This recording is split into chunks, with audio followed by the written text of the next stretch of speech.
پروردگار کا کرم ہے، اس نے کبھی کسی کے رزق کو روکا؟ رزق چل رہا ہے تو چل رہا ہے، رزق سب کو بٹ رہا ہے، تقسیم ہو رہا ہے، نہ کسی ایسا نہیں ہے کہ اگر وہ بندہ جو اللہ کی نافرمانی کر رہا ہے اس کے رزق کو اللہ نے روک لیا، اس لیے کہ بندگی بندہ بھول سکتا ہے، اللہ کی بندگی کرنا بندہ بھول سکتا ہے، لیکن خدا اپنا خدا ہونا نہیں بھول سکتا۔ یہ بندے کی فطرت ہے کہ وہ اتنے احسانات کے بعد بھی اللہ کی عبادت نہیں کرا، لیکن پروردگار رحیم ہے، کریم ہے، اتنی سب نافرمانی ہونے کے بعد بھی پروردگار بندوں کے رزق کو نہیں روکتا، ورنہ چاہے تو پروردگار کر سکتا ہے۔ تو رسول خدا صلی اللہ علیہ وسلم سے بھی اور دیگر ائمہ سے بھی مانتے ہیں، علیہ السلام سے یہ حدیث متعدد بار اور کئی جگہ پر نقل ہوئی ہے جس میں آپ نے ارشاد فرمایا کہ حاسبوا قبل ان تحاسبوا، اپنا محاسبہ نفس کرو، اپنے اعمال کا محاسبہ کرو قبل اس کے کہ مرنے کے بعد تمہارا محاسبہ کیا جائے۔ آج ہمارے پاس وقت ہے، ماہ رمضان مبارک کی مبارک ساعتیں ہیں، یہ رمضان مبارک کی راتیں کہ جس کی راتیں بقیہ تمام مہینوں کی راتوں سے بہتر ہے۔ ماہ رمضان مبارک کا ایک ایک سیکنڈ، ایک ایک لمحہ دیگر مہینوں سے افضل اور بالا ہے، کہ جس مہینے کی فضیلت سے اتنی ہے کہ ہم جو سانس لے رہے ہیں اس سانس کے لینے اور جانے کے اندر بھی پروردگار نے ایک نیکی لکھ رکھی ہے۔ اب اس سے بڑی اس ماہ مبارک کی فضیلت کیا ہو سکتی ہے؟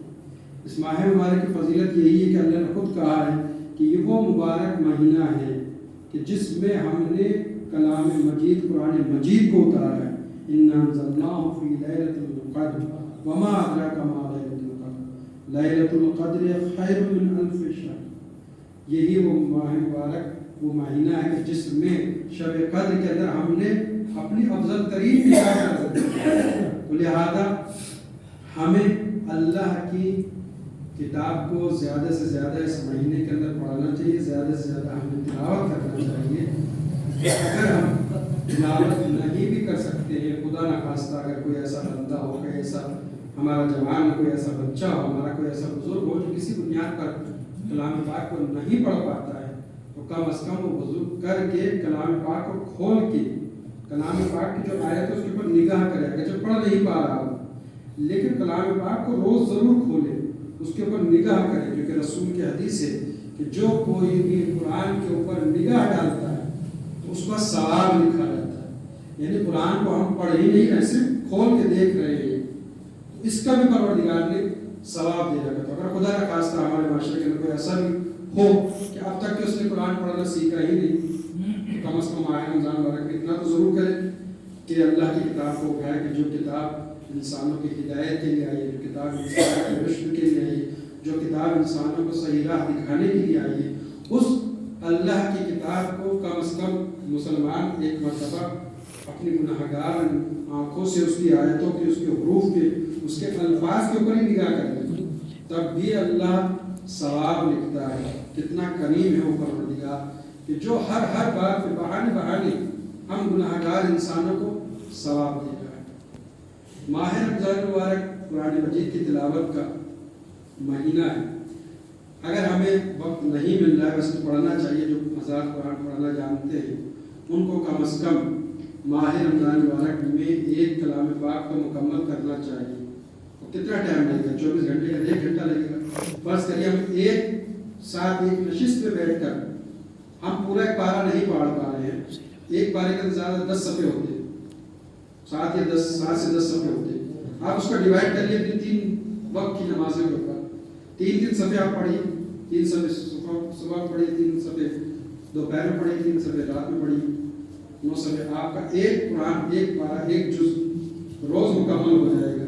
اس طرح سے آپ ماہ رمضان مبارک کے اندر پورا ایک قرآن کریم مکمل کر سکتے ہیں، اور پھر اس کا ثواب چاہے اپنے معمولین کو عطیہ کر دیجیے۔ تو جہاں پر یہ سوالات کیا جاتا ہے کہ ہم مسلمانوں کے ہم کے مشکلات کے اسباب کیا ہیں، ان مشکلات اور ان اسباب میں ایک سبب یہ بھی ہے کہ کلام پاک ہمارے گھروں کے اندر رکھا رہتا ہے اور کوئی اس کو اٹھا کے پڑھتا نہیں ہے۔ ماہ رمضان مبارک میں کھل گیا تو خدا کا شکر، ورنہ بہت سے بد نصیب گھر ایسے بھی ہیں کہ ماہ رمضان مبارک بھی آگے چلا جاتا ہے اور کلام پاک ان گھروں کے اندر بند کا بند ہی رکھا رہتا ہے. تو ایسے گھروں کے اندر کہاں سے برکتیں آئیں گی کہ جن گھروں کے اندر قرآن مجید ہو اور قرآن مجید کو کھولنے کی توفیق نہ ہو، جبکہ ان گھروں کے اندر جو دنیا کی کتابیں وہ کھولی جا رہی ہیں، اخبار ان گھروں کے اندر پڑھا جا رہا ہے، نیوز ان گھروں کے اندر پڑھی جا رہی ہے، سنی جا رہی ہے، واٹس ایپ فیس بک ان گھروں کے اندر چلایا جا رہا ہے، موبائل ان گھروں کے اندر چلایا جا رہا ہے. یہ ہماری گھر سے برکتوں کے اٹھنے کا ایک سبب یہ بھی ہے جو ہم یہ رونا روتے ہیں کہ آج ہم اتنی سب کچھ کرنے کے بعد بھی ہم کامیاب نہیں ہیں، ہمارے رزق کے اندر خیر و برکت نہیں ہو رہی ہے. تو اس کا ایک سبب یہ بھی ہے کہ جو قرآن مجید کے جس کے اندر آیا فی ہے شفاء للناس، قرآن مجید کے اندر لوگوں کے لیے شفا ہے. اگرچہ یہ آیت شہد کے بارے میں ہے، کلن قرآن لوگوں کے لیے شفا ہے، برکت ہے. ہم جاتے ہیں دوسروں کے پاس، کبھی ہم قرآن سے شفا حاصل کریں، قرآن کی آیتوں سے شفا حاصل کریں، قرآن کو اپنا شفیع قرار دیں. خوش نصیب ہے وہ انسان کہ جو قرآن کو اپنا شفیع قرار دے. اور صرف ایسا نہیں ہے کہ ہمارے اہل بیت بھی شفاعت کریں گے، یعنی جس طرح سے مولانا کائنات شفاعت کریں گے، ہمارے اہل بیت رسول خدا صلی اللہ علیہ وسلم شفاعت کریں گے، اسی طرح سے قرآن بھی ہماری شفاعت کرے گا. لہٰذا ماہ رمضان مبارک میں اپنی قبر کی تاریخی کے اندر اپنا مونس قرار دینے، پروردگار اس قرآن کو ہمارا یاور و ناصر و مددگار قرار دینا تاریخی قبر کے اندر. پروردگار اس قرآن کو ہمارا ناصر و مددگار قرار دینا پورے صراط کے وقت. پروردگار اس قرآن کو ہمارا ناصر و معین قرار دینا جب روز محشر حساب و کتاب ہو رہا ہو. تو یہ قرآن یقیناً ایک خوبصورت انسانی شکل کے اندر آئے گا ہماری شفاعت کرنے کے لیے کہ ہاں پروردگار اس بندے نے دنیا کے اندر مجھے کھول کے پڑھا تھا، میری آیتوں کو پڑھا تھا، میری آیتوں کے پر عمل کرا تھا، تو اس بندے کو بخش. اب ایک حدیث میں نقل کر رہا ہوں، زیادہ آپ وقت نہیں ہوگا. رسول خدا صلی اللہ علیہ وسلم سے حدیث ہے کہ جب محشر کا میدان ہوگا تو 3 افراد آئیں گے جو پروردگار کی بارگاہ میں اپنے اوپر ہونے والے ظلم کی شکایت کریں گے کہ پروردگار فلاں لوگوں نے ہمارے اوپر ظلم کیا ہے، ہم اس کی شکایت تمہارے پاس لے کر آئے، آپ کے تیرے دربار میں لے کر آئے، تو فیصلہ کر اور ہم تجھ سے فیصلہ کریں. ان میں سب سے پہلا سوال جو پروردگار کی بارگاہ میں اپنے اوپر ہونے والے ظلم کا شکایہ کرے گا وہ یہی کلام الہی ہے. قرآن روز محشر اللہ کی بارگاہ میں ان افراد کی شکایت کرے گا کہ جن گھروں کے اندر کلام پاک رکھا رہتا ہے اور گھروں کے اندر کوئی کلام پاک کو کھولتا نہیں ہے. یہی قرآن کل روز محشر اللہ کی عدالت کے اندر اپنا مقدمہ پیش کرے گا. پروردگار انہوں نے میرے اوپر ظلم کیا ہے، لہذا میں اپنے اوپر ہوئے ظلم کا تجھ سے حساب چاہتا ہوں. تو پہلا جو مورد آئے گا کہ اللہ کی بارگاہ میں ان لوگوں کی شکایت کرے گا کہ جن کے اندر گھروں میں قرآن ہے وہ قرآن ہے. دوسرا جو مورد آئے گا جو اللہ کی بارگاہ میں شکایت کرے گا وہ ہے مسجد.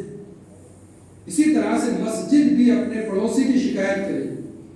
اگر کسی کے پڑوس کے اندر فرض کریے آپ حسین گنج میں الحمدللہ ایک ہی مسجد ہے، تو حسین گنج والے اگر نماز مسجد میں جا کر نہیں پڑھ رہے ہیں تو یہ حسین گنج کی مسجد کل انسانی شکل میں آ کر روز محشر، جیسے کہ پہلے بھی کہہ چکا پہلی تقریر کے اندر کہ روز محشر صرف ہم نہیں ہوں گے، صرف حسین گنج والے نہیں ہوں گے. روز محشر آدم سے لے کر جناب خاتم تک جتنے نبی ہیں 1,24,000 انبیاء ہوں گے، ان کے امتی ہوں گے، ان کے ماننے والے ہوں گے. اور پھر 4 معصومین علیہ السلام کے زمانے میں جس امام کے زمانے جو لوگ رہے وہ امام اپنے اپنے چاہنے اپنے اپنے ماننے والوں کے ساتھ موجود ہوں. اتنے سارے افراد کے سامنے قرآن اگر کسی کی شکایت کرے تو کتنا شرم کا مقام ہے. اور بتائیں کہ اس شخص کی کیسے بخشش ہو سکتی ہے جس کے بارے میں خود سوالی قرآن بن جائے، جس کے بارے میں خود سوالی اللہ کی مسجد بن جائے. تو روایت جو رسول کی وہ یہ کہ وہ مسجد بھی روز محشر اپنے اوپر ہونے والے ظلم کا شکوہ کرے گی پروردگار سے، پروردگار سے انصاف طلب کرے گی کہ پروردگار میں فلاں گاؤں فلاں شہر کے اندر تھی، میرے پڑوس کے اندر فلاں فلاں فلاں فلاں افراد رہتے تھے، یہ نماز پڑھتے تھے، اپنے گھروں کے اندر پڑھ لیتے تھے، لیکن میں پڑھنے نہیں آتے. لہذا اس بات کی طرف بھی ہم متوجہ رہیں، چاہے ہم جماعت سے نماز پڑھیں نہ پڑھیں. جماعت سے نماز پڑھنے کی فضیلت ہے کہ 25 رکعت کے برابر ہو جاتی ہے. لیکن اگر جماعت سے کسی بنیاد کا کسی سبب کی وجہ سے ہم نہیں پڑھ رہے ہیں، لیکن بعد میں بھی جا کر ہمیں نماز پڑھنا چاہیے. جب نماز کا وقت ختم ہو گیا، جماعت ختم ہو گیا، ہم ٹھیک کسی بنیاد پر نہیں پڑھ رہے ہیں جماعت سے نماز، جب جماعت ہو چکی ہے اس کے بعد جا کے پڑھیں. لیکن نماز ہم مسجد میں پڑھیں. اگر ہم مسجد میں نہیں پڑھتے، بالخصوص پڑوسی کے بارے میں بہت سخت الفاظ کے اندر آیا ہے. فرض کریے کہ مسجد سے دور ہے، جس کا عذر ہے کہ وہ مسجد سے بہت دور، لیکن حسین گنج والوں کے لیے نہیں ہے، اتنی دور پہ مسجد ہے، تھوڑے قدم کے پاس ہے، ہر کے گھر سے 5 سے 10 منٹ کا راستہ ہے مسجد کا. کوئی بھی اتنے فاصلے سے زیادہ نہیں ہے حسین گنج کی مسجد سے. 10 منٹ سے زیادہ کسی کو بھی مسجد پہنچنے نہیں لگے گا. تو لہٰذا اگر حسین گنج کا کوئی بھی فرد اگر مسجد کو چھوڑ کر نماز پڑھتا ہے تو یہ مسجد روز محشر شکوہ کرے. اگر آج تک کہ آپ کو کسی نے نہیں بتایا، نہیں پتا تھا، تو آپ کو اس سال سے تو پتہ پڑ گیا نا کہ مسجد میں نماز پڑھنا کتنا ضروری ہے. لہذا اس بات کا خیال رکھیں. بالخصوص نماز صبح اور نماز مغربین کے لیے تاکید کی گئی ہے کہ انسان مسجد میں جا کر نماز پڑھے. ظہر کی نماز کے لیے ایک رخصت دی گئی ہے، ایک چھوٹ دی گئی ہے، اس لیے کہ دین سہلا ہے. میں بارہا اپنی تقریروں میں کہہ رہا ہوں کہ جتنا آسان دین ہے اس دنیا کا نا، دین سے آسان چیز کوئی نہیں. جبکہ ہمارے معاشرے میں اس کو الٹ ہے. سب سے سخت ہم نے دین کو سمجھ رکھا ہے کہ دین بہت سخت ہے، دین بہت سخت ہے، جبکہ اس کے برعکس ہے. دین سب سے آسان ہے. بھائی اس سے آسان کیا ہو سکتا ہے دین؟ کہ آپ دیکھیے کہ دوپہر کی نماز میں، ظہر اثر کی نماز میں اسلام جانتا ہے کہ آدمی کا بزنس ہے، دکان ہے، کاروبار ہے، ڈیوٹی ہے، اس لیے ظہر کی نماز میں نہیں کہا کہ آ کے مسجد میں بھی پڑھو. جہاں تمہیں وقت ملے، جہاں تم سروس کر رہے ہو، جہاں تمہاری دکان ہے، جہاں پر تم ڈیوٹی انجام دے رہے ہو، وہیں پر تم اول وقت نماز پڑھو. تو یہ کتنا آسان ہے. ابھی جیسے ماہ رمضان مبارک کی میں نے کتنی مثالیں پیش کی ہیں. یہ دین کی آسانیاں ہیں. ایک ایک چیز کے اوپر ثواب تقسیم کیا ہے. تو 2 سوالی کو، پہلا سوالی کو قرآن جو اللہ کی بارگاہ میں شکایت کرے، دوسرا مسجد، تیسرا وہ عالم دین کہ جو کسی بستی کے اندر موجود ہو اور اس سے کوئی سوال نہ کرے. میں جو آپ سے کہتا ہوں سوالات کرے، اس کا ایک فلسفہ ہے. دین کے جاننے والے سے اگر دین کے بارے میں سوال نہیں کرو گے تو یہ عالم دین بھی کل روز محشر اللہ کی بارگاہ میں شکوہ کرے گا کہ فلاں بستی فلاں گاؤں کے اندر ماہ رمضان مبارک ہم گئے، ہمارا جذبہ تھا، ہمارا حوصلہ تھا کہ لوگوں تک کے، بچوں تک کے، جوانوں تک کے، بزرگوں تک کے، عورتوں تک کے اسلام پہنچے، احکام پہنچے، لیکن لوگ ہیں کہ جو پوچھ نہیں رہے. تو ان لوگوں سے سوال ہوگا کہ کیوں نہیں پوچھ رہے تھے؟ کیا پورا دین تمہیں پتا تھا؟ کیا پورا اسلام تمہیں پتا تھا؟ کیا پورے احکام تمہیں پتا تھے؟ کیا نماز کی ایک چیز تمہیں پتا تھی کہ جو تم نہیں پوچھ رہے تھے؟ تو تیسرا سوال جو روز محشر اللہ کی بارگاہ میں شکوہ کرے گا وہ ہے وہ عالم دین کہ جو کسی گاؤں، کسی شہر، کسی بستی میں موجود ہو اور اس بستی والے، شہر والے اس سے اپنے دینی مسائل نہ پوچھیں. تو یہ عالم دین کے اوپر ظلم ہوتا ہے. معاملہ اس کے برعکس ہے کیونکہ دونوں طرح کے افراد پائے جاتے ہیں. بہت سے عالم دین ہوتے ہیں کہ اگر ان سے سوال کیا جائے تو ناراض ہو جاتے ہیں. ہم ہر طرح کے لوگ ہیں اور ہوتا ہے، لیکن ہم علماء میں سے نہیں ہیں. ہم یہ چاہتے ہیں کہ ہم سے جتنا سوال کیا جائے آپ کیجیے، ہم بتانے کے لیے تیار. لیکن بہت سے ہوتے ہیں کہ اگر ایک جوان ایک سوال پوچھ لیا 20 سال کا تو وہی بڑے مجمع کے اندر اس جوان کو ڈال دیں گے کہ تم 20 سال کے وقت میں شرم نہیں آئے کہ اس کا طریقہ نہیں تھا. یہ وہ علماء اختیار کرتے ہیں کہ جن کے پیش نظر خود اہل بیت علیہ السلام کی سیرت نہیں ہوتی. ہونا چاہیے. بتائیے کہ اہل بیت علیہ السلام سے بہتر کوئی جاننے والے اس دنیا میں ہے کیا؟ امام حسن امام حسین سے بہتر کوئی دنیا میں جاننے والا تھا؟ لیکن امام حسن نے کیا طریقہ اپنایا؟ ایک بزرگ آدمی کو صحیح وضو سکھانا تھا تو یہ نہیں کہا کہ تمہارا وضو غلط ہے، یہ کہا کہ ہم دونوں بھائی وضو کر رہے ہیں، آپ بتائیے کہ ہم بھائیوں میں سے کس کا وضو غلط ہے. یہ ہے آج کے علماء کو اہل بیت کی سیرت فقط دوسروں کو بیان کرنے کے لیے نہیں ہے کہ دوسروں کو بیان کیا جائے، خود بھی عمل کریں. آج ہمارا طریقہ یہ ہو گیا ہے کہ ہم معاشرے میں جس کو چاہتے ہیں 10 کے سامنے ذلیل کر دیتے ہیں، 10 کے سامنے کسی کی جوان جب بےعزتی کر دیتے ہیں. اتنے ہو گئے ہو، 15 سال کے ہو گئے، تمہیں نماز نہیں آتی. طریقہ ہم بدلے.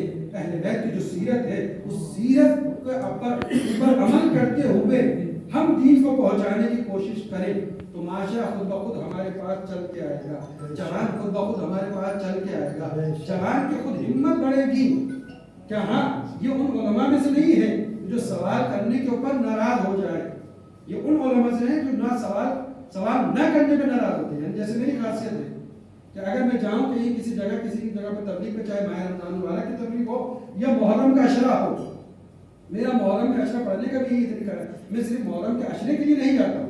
جس گاؤں جس شہر میں بھی گیا، اگر وہاں پر مسجد ہے، 3 وقت کی جماعت ہو رہی ہے، تو میری کوشش یہ ہوتی ہے کہ میں نماز 3 وقت کی جماعت سے پڑھوں. اور اگر خدا نہ خواستہ اس مسجد کے اندر، اس گاؤں کے اندر، محرم کے اندر مولانا نہیں ہے، تو میں جہاں پر عشرہ پڑھا ہوں وہیں پر 3 وقت کی جماعت بھی کراتا ہوں کہ کم از کم 10 ہی دن صحیح لوگ 10 دن کی نماز جماعت سے پڑھیں تو صحیح. لیکن اس کے برعکس ہمارے معاشرے میں کیا ہے، آج خطبہ جاتے ہیں، ذاکرین جاتے ہیں، ہم صرف مجلس پڑھیں گے، نماز نہیں پڑھیں. یعنی بہت سی جگہ ہوتے ہیں، بہت سی ہندوستان میں خود ہم نے ہمارے وطن کے اندر بھی، اور بہت سی جگہ پر میں گیا ہوں کہ فلاں گاؤں کے اندر مولوی آیا ہے محرم کے اندر، مجلس بہت بہترین پڑھ رہے ہیں، دور دور تک کہ کہیں نماز جمعہ نہیں ہوتی ہے. مومنین نے کہا مولانا آپ آئے ہیں محرم کے اندر، تو نہیں نماز جمعہ ہی پڑھا دی. تو آپ جا کے کہہ رہے نہیں ہم جمعہ نہیں پڑھاتے. کیوں نہیں پڑھاتے؟ جب مجلس پڑھ سکتے ہو تو جمعہ کیوں نہیں پڑھا رہے؟ یہی ہے کہ آج معاشرے کے لیے یہ لمحے فکریہ ہے کہ معاشرہ، سماج، اہل بیت علیہ السلام کے چاہنے والے، ماننے والے اس بات کے اوپر فکر کریں کہ ہم جب جو انسان نماز نہیں پڑھا رہا ہے وہ ممبر پہ کیوں بیٹھ رہا ہے؟ ممبر اور محراب الگ نہیں ہے. یہ اہل بیت نے کوئی تقسیم کری، ممبر اور محراب الگ نہیں ہے. دین کا جو بیڑا غرق ہوتا چلا جا رہا ہے، دین جو برباد ہوتا چلا جا رہا ہے، اس کی سب سے بڑی وجہ یہ ہے کہ جو محراب کے اندر 10 منٹ کے لیے مولوی یا عالم دین نماز پڑھانے آیا، اس کے بارے میں ہم نے 10 شرطیں دیکھ لی کہ یہ کسی مدرسے میں پڑھا ہوا ہے یا نہیں، اس کے چہرے پہ داڑھی ہے یا نہیں، یہ کہیں اور پڑھا ہے یا نہیں، 10 سال 5 سال کسی مدرسے میں پڑھا ہے یا نہیں.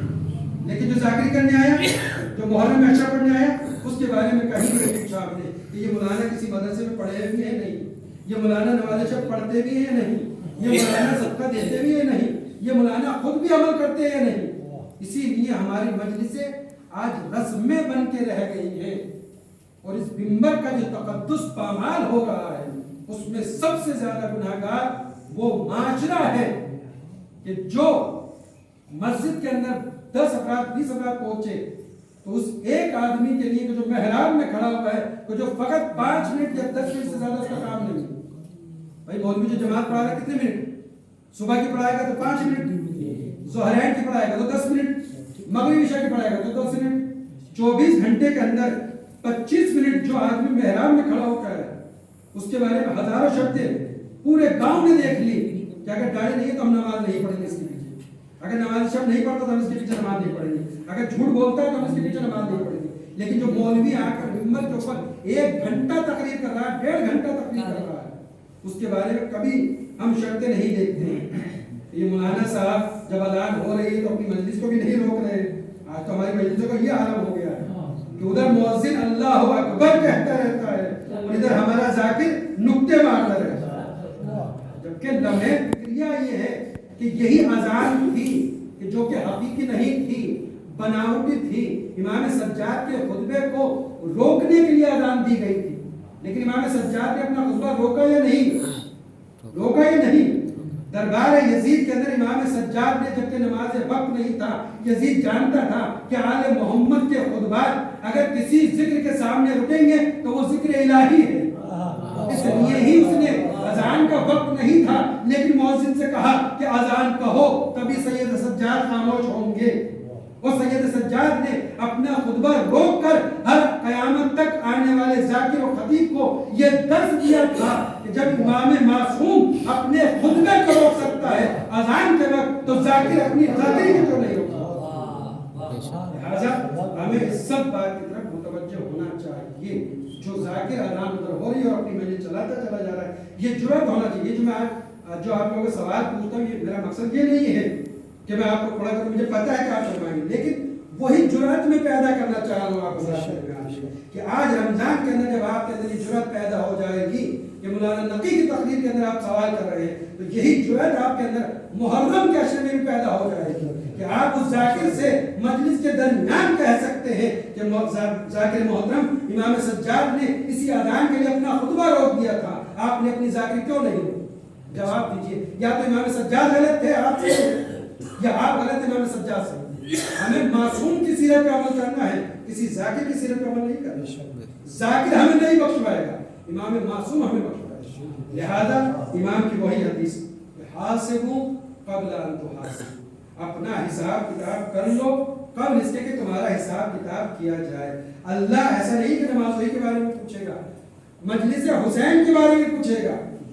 اگر خدا نہ خواستہ آپ کسی ایسی مجلس میں ہیں کہ اذان ظہر کا وقت ہو گیا، ادھر مؤذن اللہ اکبر کہہ رہا ہے اور ذاکر اپنی مجلس چلایا جا رہا ہے اور آپ بیٹھے ہیں، تو آپ سے سوال ہوگا، ٹھیک ہے وہ دنیاوی ذاکر تھا جس کو نہ علم تھا، کیا آپ کیوں نہیں تھے؟ آپ کو اٹھنا چاہیے تھا۔ اگر ہمارے معاشرے کے اندر یہ جرأت پیدا ہو جائے کہ محرم کے اندر اذان، ادھر اذان کی آواز آئی اللہ اکبر کی اور ہم فرش اذان سے اٹھ جائیں گے، اس لیے کہ فرش اذان اور مصلوں کا بہت گہرا رابطہ ہے، وہ ادادار ہو ہی نہیں سکتا جو فرش اذان کے اوپر بیٹھ کر جس کے قدم مصلوں کی طرف نہ بڑھے، حسین کا ادادار نہیں ہو سکتا۔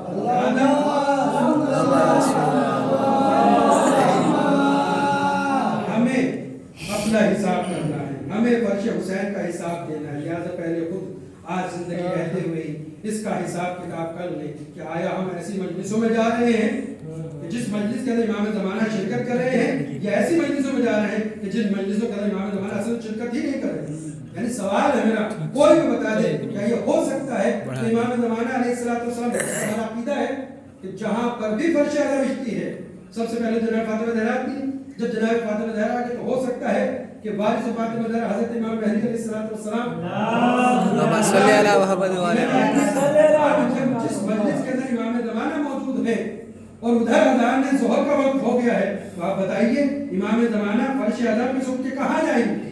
اپنے گھر جائیں گے، مسجد جائیں گے؟ تو آپ کو کہاں جانا ہے؟ امام زمانہ کے پیچھے جانا ہے یا اپنے گھروں کے اندر جانا ہے؟ نہیں، یقیناً آپ کو امام زمانہ کے پیچھے جانا ہے، چاہے آپ کی آنکھیں دیکھ تو امام زمانہ کہاں جائیں گے؟ مسجد کے اندر تو جائیں گے۔ تو لہٰذا ہمارے قدم فرش اذان سے اٹھتے ہی اذان کی مؤذن کی اللہ اکبر کی صدا سنتے ہی فرش اذان سے سیدھے مسجد کی طرف مڑ جانا چاہیے، تبھی ہم کہہ سکتے ہیں کہ ہم حقیقی امام زمانہ علیہ السلام کے ماننے والے ہیں، ہم حقیقی مانو کہ رسول خدا صلی اللہ علیہ وسلم کے ماننے والے ہیں۔ پروردگار تیری بارگاہ میں یہ دعا ہے کہ ہم گناہگاروں کو فرش اذان کے صدقے کے اندر اتنی توفیق عنایت فرما کہ ہم فرش اذان کا تقدس برقرار رکھ سکیں۔ پروردگار ہماری مغفرت فرمانا، پروردگار ہم بہت گناہگار ہیں، سارے گزشتہ وقت تک کہ ہماری زندگی کے اندر جتنے بھی گناہ ہم سے سرزد ہو گئے جانے انجانے، پروردگار تو بہتر جانتا ہے، تو کریم ہے، تو رحیم ہے، تو غفور ہے۔ پروردگار رحمت والے مہینے میں تیری پاک و پاکیزہ کتاب کا واسطہ دے کر، تیرے نبی کی نبوت کا واسطہ دے کر، تیرے ولی کی ولایت کا واسطہ دے کر، جناب فاطمہ زہرا کی ٹوٹی ہوئی پسلیوں کا واسطہ دے کر، امام زمانہ کے آنکھوں سے بہنے والے غم حسین میں پاکیزہ آنسوؤں کا واسطہ دے کر، پروردگار امام سجاد کے پیر میں پڑے ہوئے آنکھوں کا واسطہ دے کر، پروردگار امام صادق کی صداقت کا واسطہ دے کر، پروردگار سکینہ کی آہوں کا واسطہ دے کر، پروردگار جناب زینب کے بازو میں پڑے ہوئے رسی کی نیند کا واسطہ دے کر، پروردگار ہم تیری بارگاہ میں حسین مظلوم کے سوکھے ہوئے ہونٹوں کا واسطہ دے کر دعا کو ہے، پروردگار ان پاکیزہ وسیلوں کے علاوہ ہمارے پاس کچھ نہیں ہے، نہ ہماری نمازیں ہمیں بخشوا سکتی ہیں، نہ ہمارے روزے ہمیں بخشوا سکتے ہیں۔ پروردگار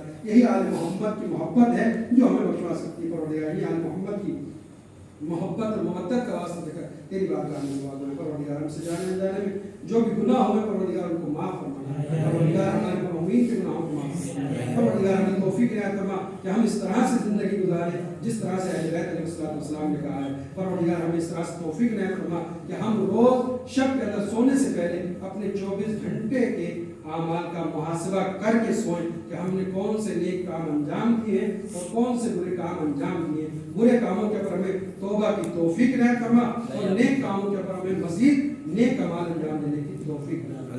ربنا تقبل انك انت السميع العليم بحق الزهراء وابيها وبارها اللهم صل على محمد